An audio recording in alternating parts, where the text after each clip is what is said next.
আসসালামু আলাইকুম রহমতুল্লাহি ওবরকাতুহ। সম্মানিত দর্শক, আজকের এই ভিডিওটি বাংলাদেশের সাবেক প্রধানমন্ত্রী শেখ হাসিনার আগামী দিনের রাজনীতি, ভবিষ্যৎ এবং পরিণতি নিয়ে ইতিহাসের আলোকে আলোচনা করার চেষ্টা করব। আপনারা জানেন যে মানুষের যে ভাগ্য, এটির চারটি পরিণতি চারটি ডাইমেনশনে হয়ে থাকে, চতুষ্কোণে হয়ে থাকে। কিছু মানুষ রয়েছে জন্মগতভাবে তারা রাজাবাদশাহ হয়ে জন্ম নেয়। আপনি যত চেষ্টা করেন, এখন চেষ্টা করলে কি আপনি সেই সৌদি আরবের রাজপরিবারের সদস্য হতে পারবেন? মোহাম্মদ বিন সালমান এখন যুবরাজ, তার সে 1000 গুণ ক্ষমতা আপনার থাকতে পারে, লেখাপড়া থাকতে পারে, প্রজ্ঞা মেধা যোগ্যতা থাকতে পারে, ধী শক্তি থাকতে পারে, কিন্তু আপনি কি সৌদি আরবের যুবরাজ হতে পারবেন?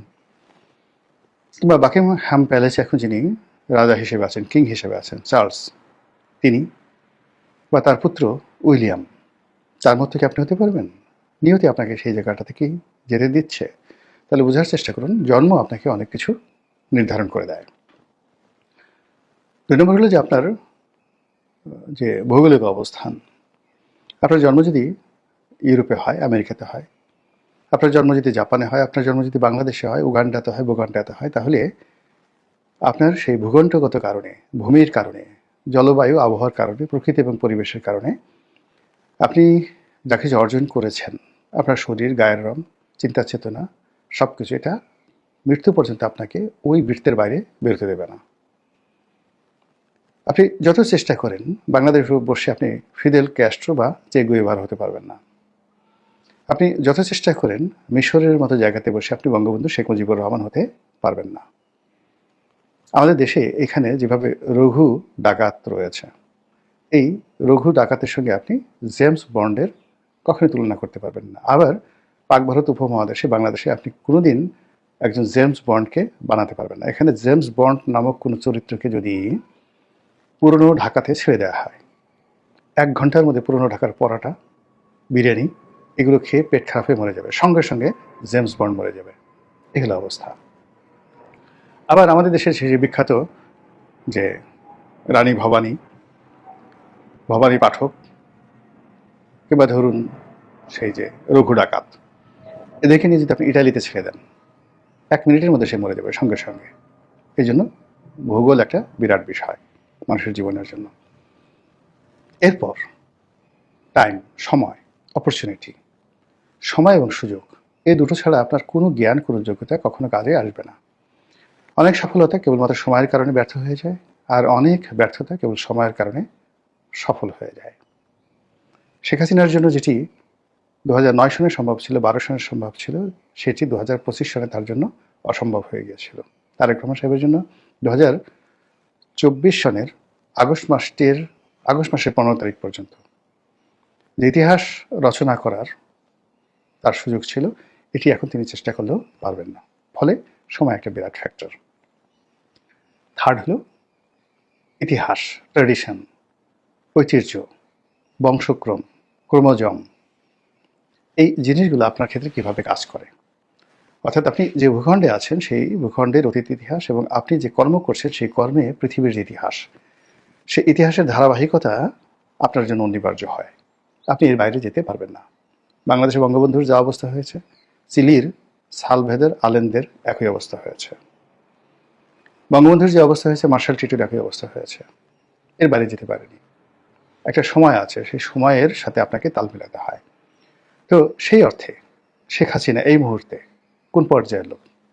তার বন্ধুগুলো ধরেন, নরেন্দ্র মোদী, পুতিন, কাতারের এই যে বর্তমান আমির, সে আমিরের বাবা, বাদশাহ সালমানের যে এখন যে মোহাম্মদ বিন সালমান রয়েছেন, তার বাবা বাদশাহ সালমান, ডোনাল্ড ট্রাম্প, এই মানুষগুলোর কথা বললাম যাদের সঙ্গে তার ভালো সম্পর্ক রয়েছে। এর মধ্যে আরেকজন আছে, বর্তমান যিনি ভুটানের যিনি রাজা, তিনি সজীব ওয়াজিদ জয়ের খুব ঘনিষ্ঠ বন্ধু, ক্লাসমেট। আর তার বাবা শেখ হাসিনার ঘনিষ্ঠ বন্ধু, মানে সাবেক রাজা, ভুটানের সাবেক রাজা।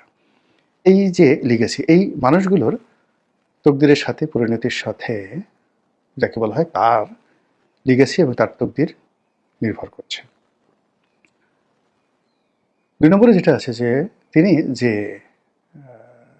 লিগেসি ধারণ করেন বঙ্গবন্ধু। এটি তার প্রধান পুঁজি। তো বঙ্গবন্ধু লেভেলে তার বন্ধু কারা ছিলেন? Nelson Mandela. তার বন্ধু কারা ছিলেন? যুগোস্লাভিয়ার মার্শাল টিটো। তার বন্ধু কারা ছিলেন? আনোয়ার সাদাত, মিশরের president Anwar Sadat. Fidel Castro. তার বন্ধু ছিলেন ইয়াসির আরাফাত।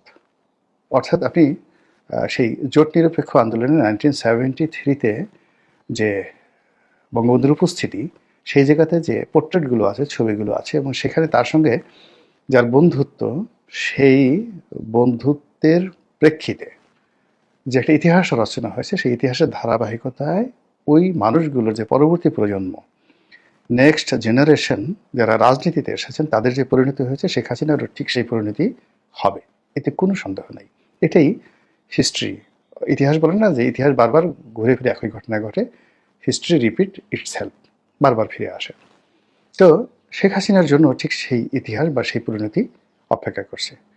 এর বাইরে গ্রহ নক্ষত্র আছে, জ্যোতিষ্ক মণ্ডলী আছে, আর আপনি যদি সর্বশেষ ধর্মবিশ্বাসী হন, তাহলে মহান আল্লাহ রাব্বুল আলামিনের ডিজায়ার, এটা আপনাকে মানতে হবে। শেষটা দিয়ে শুরু করি, মহান আল্লাহর ডিজায়ার। আমরা দেশের জনগণ যেভাবে আশা করেছিলাম, আতঙ্ক অনুভব করেছিলাম, সেক্ষেত্রে শেখ হাসিনার মৃত্যু আমাদের দেশের বেশিরভাগ মানুষ কামনা করেছিল নির্মমভাবে, যে তিনি ধরা পড়বেন, গণপিটুনিতে মারা পড়বেন, এবং সেই ধরনের একটা পরিস্থিতি কিন্তু তৈরি হয়েছিল। এবং এটা ছিল 99.99%। জনগণ গণভবন আক্রমণ করবে এবং সেখানে শেখ হাসিনাকে ধরে, তার বোনকে সহ ধরে পাড়িয়ে মেরে ফেলবে। অনেক মানুষ মনে মনে আশা করতেন যে জয়, পুতুল তারাও বাংলাদেশে যখন থাকে, অর্থাৎ কেউ যেন ৭৫-এর 15ই আগস্টে যারা উল্লসিত হয়েছেন, তাদের বক্তব্য হলো যে ওই সময়টিতে শেখ হাসিনা, শেখ রেহানার যে বেঁচে যাওয়াটা, এটা তাদের জন্য একটা অভিশাপ। কাজে আগামী দিনে যদি এরকম কোনো সুযোগ আসে, তাহলে সেক্ষেত্রে শেখ পরিবারের একটা সিঙ্গেল শেখকে বাঁচিয়ে রাখা যাবে না। সেক্ষেত্রে শেখ সেলিম, শেখ হেলাল, অন্যান্য যে সকল শেখ রয়েছে, সবাইকে পাড়ায় মারতে হবে। এই ছিল মানে শেখ হাসিনা বিরোধী, আওয়ামী লীগ বিরোধী তাদের একটা জনরোষ। যদিও শেখ পরিবারের মধ্যে অনেক অভ্যন্তরীণ দ্বন্দ্ব সংঘাত কোন্দল রয়েছে, কিন্তু অবাক করার ব্যাপার হলো মিরাকেলি প্রায় সব শেখ নিরাপদ দেশ ছেড়ে পালিয়েছেন বা চলে গেছেন। তাদেরকে পাঠানো হয়েছে, কেউ নিজে চলে গেছেন, কেউ পরবর্তীতে চমৎকারভাবে পালাতে পেরেছেন। It's a miracle. অথচ এদেরকে যদি আগস্ট মাসের 2024 সালের 15 তারিখের মধ্যে পাওয়া যেত, জনরোষ এমন পর্যায়ে ছিল তারা কেউ বাঁচতে পারতেন না। তাদেরকে কে বাঁচালো? এরপরে শেখ হাসিনা যেভাবে হেলিকপ্টার করে গেলেন, এটা আমার কাছে একটা অলৌকিক বিষয় মনে হয়। এটা খুব সাধারণ বিষয় নয়। তার হেলিকপ্টার ধ্বংস হয়ে যেতে পারত, হেলিকপ্টারের পাখা ভেঙে পড়তে পারত, বা তিনি যখন উড়াল দিবেন, হেলিকপ্টার উঠবেন, তখন গণভবনের গেট ভেঙে গেছে। পুরো জিনিসটিকে যারা ম্যাটিকুলাস বলার চেষ্টা করছেন, এটা যদি ম্যাটিকুলাস ডিজাইনের মতো হতো, তাহলে শেখ হাসিনা সপরিবারে ধরা পড়ার কথা। কিন্তু তিনি সেই ধরাটা পড়েননি। এমনকি তার যারা লোকজন, যেমন সালমান এফ রহমান বা আনিসুল হক, তাদেরকে ধরিয়ে দেওয়া হয়েছে, তাদেরকে নিরাপদ আশ্রয় নিয়ে যাওয়া হয়েছে। পরবর্তীতে তাদেরকে ধরিয়ে সরকারের জিম্মায়, রাষ্ট্রের জিম্মায় পাঠানো হয়েছে, এখন বিচার চলছে। কিন্তু জনগণ যদি তাদেরকে 15 আগস্ট পেত, বিশ্বাস করেন তাদেরকে মানে টুকরো টুকরো করে ফেলা হতো, রক্ত থেকে মাংস আলাদা করে ফেলা হতো, হাড্ডি গুড্ডি সব এলোমেলো করে দেওয়া হতো। এতটা জনরোষ ছিল। কিন্তু কেন সেটা হলো না? নিঃসন্দেহের মধ্যে কোনো ইঙ্গিত রয়েছে, এবং সেই ইঙ্গিত নিয়েই মূলত এখন আওয়ামী লীগের যারা লোকজন, তারা অলৌকিকতা বিশ্বাস করছে যে শেখ হাসিনা ফিরে আসবেন। যদি তিনি ফিরে আসতেন, তাহলে তিনি বাঁচতেন না। আল্লাহ যে তাকে বাঁচিয়ে রেখেছেন, নিঃসন্দেহে এর মধ্যে আল্লাহর একটা প্ল্যান আছে, গুড প্ল্যান আছে। এই আশায় তারা প্রতিদিন সীমান্তে তাকিয়ে থাকেন, প্রতিদিন নরেন্দ্র মোদীর দিকে তাকিয়ে থাকেন, দিল্লির দিকে তাকিয়ে থাকেন, আর পত্রপত্রিকায় দেখেন, এবং আমরা যারা কন্টেন্ট তৈরি করি, আমাদের কথাবার্তা শোনার মধ্যে তারা খুঁজে বের করার চেষ্টা করেন যে শেখ হাসিনার আসার কোনো সুসংবাদ আছে কিনা। তো এই কাজগুলো শুধু আওয়ামী লীগের লোকজন করছে তা নয়, আওয়ামী লীগের যারা বিরোধী পক্ষ, তারাও কিন্তু এই শেখ হাসিনার আগমন, তার তিরোধান, তার ফিরে আসা, এগুলো নিয়ে ভীষণ রকম চিন্তায় আছে। বিবিসি থেকে শুরু করে অন্যান্য যে সকল আন্তর্জাতিক গণমাধ্যম, তারা মানে শেখ হাসিনাকে মাইনাস করছে না কেউ, বরং অনেকে প্রমোট করছে। বিশেষ করে BBC world, BBC India, BBC Bangla, তারা প্রতিদিনই একটা না একটা কন্টেন্ট তৈরি করছেন যেটা প্রকারান্তে আওয়ামী লীগকে পুনর্বাসিত করছে, শেখ হাসিনার ইমেজ বৃদ্ধি করছে এবং একটা পজিটিভ ধারণা শেখ হাসিনা সম্পর্কে তৈরি করছে। এবং আজকের এই ভিডিওটি যে আমি করছি, এটাও বিবিসির একটা রিপোর্ট দ্বারা আমি অনুপ্রাণিত হই। এখন বিবিসি যে রিপোর্টটি করেছে, সেই রিপোর্ট অনুযায়ী শেখ হাসিনার পরিণতি কী হবে, সেই পরিণতিতে যে কোনো লিখে বুঝতে পারবে যে শেখ হাসিনা ফিরে আসবেন, এই কথাই বিবিসি বোঝানোর চেষ্টা করেছে। তারা খুব সুকৌশলে যারা ক্ষমতাচ্যুত হয়েছে এবং যারা ধরা পড়েছেন, জনতার হাতে ধরা পড়েছেন, তারা সবাই ফাঁসিতে চড়েছেন, এটা তারা সুন্দর করে বুঝিয়ে দিয়েছেন। সেক্ষেত্রে দ্বিতীয় বিশ্বযুদ্ধের শেষ পর্যায়ে যেভাবে সৈনিকদের হাতে ফ্যাসিবাদের জনক বেনিতো মুসোলিনি ধরা পড়লেন, যেভাবে নিকোলাই সসেস্কো এবং তার স্ত্রী এলেনা ধরা পড়লেন সেনাবাহিনীর হাতে, তিনিও কিন্তু এভাবে হেলিকপ্টারে করে উড়ে যাচ্ছিলেন, কিন্তু সেই হেলিকপ্টার আবার নামিয়ে ফেলা হয়েছিল মাঝপথে, উড়তে পারেনি, সেনাবাহিনী বিদ্রোহ করেছিল। তো এখন বাংলাদেশের যে এরিয়া, সেই এরিয়ার মধ্যে শেখ হাসিনার হেলিকপ্টারটা একটা নির্দিষ্ট সময় পর্যন্ত ছিল, 2 ঘন্টা 2.5 ঘন্টা। আপনি যদি সীমান্ত এখান থেকে এয়ারপোর্ট পর্যন্ত তাকে যেতে হয়, কয় ঘন্টা সময় লেগেছে? ফ্লাইং টাইম, নামা এবং সেখান থেকে সামরিক বিমানে যাওয়া এবং সেখান থেকে আবার যাকে বলা হয় ভারতে যাওয়া, এই সময়টার মধ্যে যদি সেনা বিদ্রোহ হতো, এই সময়টার মধ্যে যদি কোনো রাজনৈতিক সিদ্ধান্ত হতো, তাহলে তাকে ফিরিয়ে আনা যেত। সেটা হয়নি। ফলে নিকোলাই চাউশেস্কু এলেনার ক্ষেত্রে যে ঘটনা ঘটছে, সেই ঘটনা শেখ হাসিনার ক্ষেত্রে ঘটেনি, আগামীতে ঘটবে না। একইভাবে যে ঘটনা ঘটেছে সেই ফ্যাসিবাদের জনক সেই ইতালির বেনিতো মুসোলিনির ক্ষেত্রে, সেটাও তার ক্ষেত্রে ঘটেনি, তিনি পালা থেকে ধরা পড়েননি। এভাবে বিবিসি আরও 10-12 জনের নাম বলেছে যারা ধরা পড়েছেন এবং মারা গেছেন।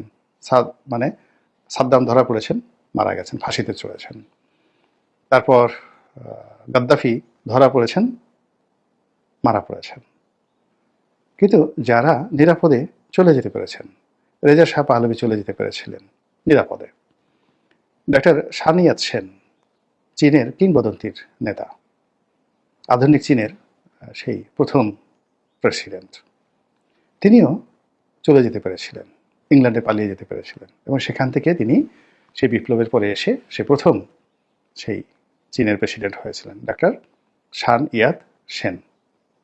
এখন শেখ হাসিনার জন্য কি পরিণতি অপেক্ষা করছে? তিনি কি শানিয়াত সেনের মতো ফিরে আসবেন, আবার নতুন করে সবকিছু ইতিহাস তৈরি করবেন, নাকি ইয়াসির আরাফাতের মতো, তার বাবার বন্ধু ইয়াসির আরাফাত যেভাবে তার বিরুদ্ধে মৃত্যুদণ্ড জারি হয়েছিল, তিনি সেই মৃত্যুদণ্ড মাথায় নিয়ে সেই ফিলিস্তিনের অবিসংবাদিত নেতা হয়েছিলেন, নেতা হয়ে ফিরে এসেছিলেন, রাষ্ট্র ক্ষমতায় পেয়েছিলেন এবং নোবেল পুরস্কার পেয়েছিলেন? শেখ হাসিনা কি আরেকটা নোবেল পুরস্কার পাবেন?